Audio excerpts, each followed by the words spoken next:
Last week, Darren Farwell of the Farwell Group joined us and offered us a personal roadmap for retirement. He has the document, and basically it's there to guide us and to give us peace of mind as we plan our future.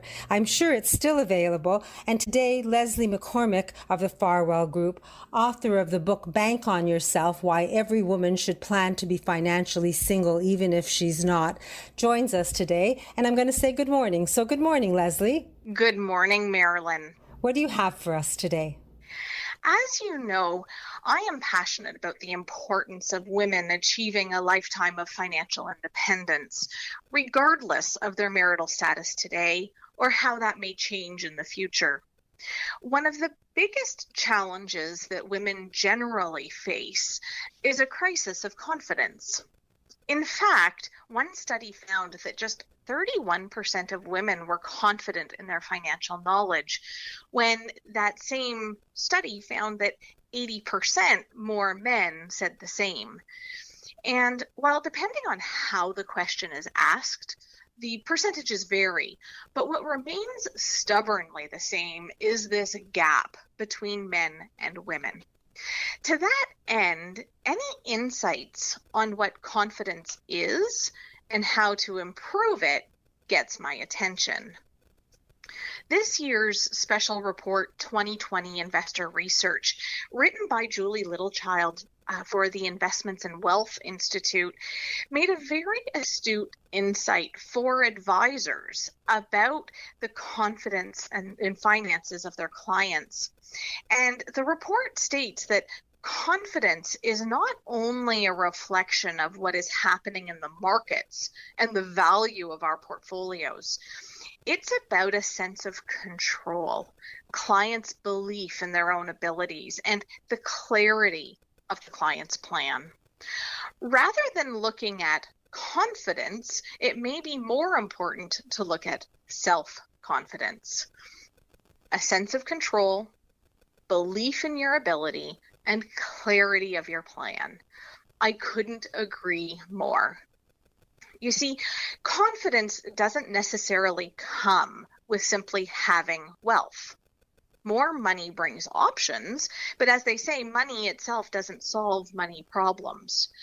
There are many people with lots of wealth that suffer from a lack of confidence. In fact, Lily is one of those people. Lily recently shared her story with me. She's in her mid-60s and last year became a widow. Her husband had mainly taken care of the financial details, while she had been involved in meetings with their investment advisor over the years. She went because her husband had wanted her to. As Lily said, she didn't enjoy those meetings because she didn't really care about what investments to buy or sell. She didn't understand the financial jargon. And because of the nature of the meetings, just didn't feel like she had anything to add to the conversation.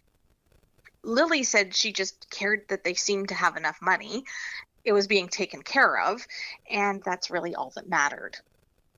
But now that the responsibility for finances are solely hers, when she got her March statements showing a significant decline, when the news media was filled with doom and gloom, very quickly she went from feeling reasonably secure about her finances to suddenly being very fearful. For Lily, not only was she adjusting to managing on her own, but the extreme volatility in the investment markets made her fear that she wouldn't have enough for her lifetime. Even after the declines of the market, Lily is a wealthy woman. But a dollar figure of wealth doesn't itself bring her confidence. You see, it's not what your portfolio is worth, it's whether or not you have what you need that makes someone confident in their financial security. The 2020 Investor Research Report included the clarity of the client's plan as contributing to financial self-confidence. I suggest clarity of plan doesn't mean just having a plan. It goes further than that. What good is a plan if it sits on a shelf collecting dust, which, let's face it, is what most people's plans do. You do them once, feel good that you know how much you have to save or how much you can afford to spend. But time goes by and you have no idea if you're on track in good times, let alone in the event of a bad time or even a crisis. Having a plan is one thing. Tracking your progress is how you can have confidence in those plans. So once a year, check in and see, are you on track to where that plan had projected you would be? In times of crisis, if you're concerned, check in to see if you're still within a reasonable range of being on track and or if anything needs to change. This ability to check your progress gives you that sense of control, a belief in your ability to maintain your financial security, and provides clarity of your plan. Lily now has a plan, or a roadmap as we like to call it, which includes a critical, simple one-page progress report that we'll be using to keep her on track. While she still has a journey to get to a place of being able to say she is highly confident in her financial knowledge, she's no longer fearful about whether or not she will have enough. And for now, that gives her peace of mind.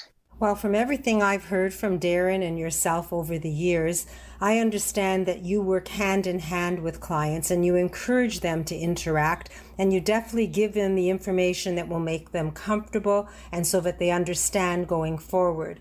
So it's not how much you have, it's do you have enough?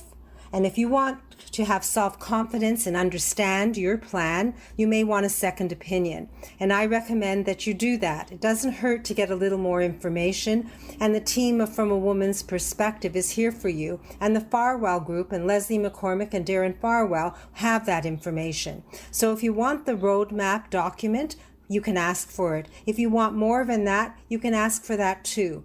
The phone number to reach Darren and Leslie and the team of the Farwell Group is 416-863-7501. That's 416-863-7501. Leslie, thank you for sharing Lily's story and for sharing the statistics. It's interesting to know that women don't do as much as men when it comes to money because we spend a good amount of it. We should definitely have control of our finances. I have your book. I've read it, and I encourage others to read it. It's Bank on Yourself, Why Every Woman Should Plan Financially to Be Single, Even If She's Not. Thanks again, Leslie. Thank you, Marilyn.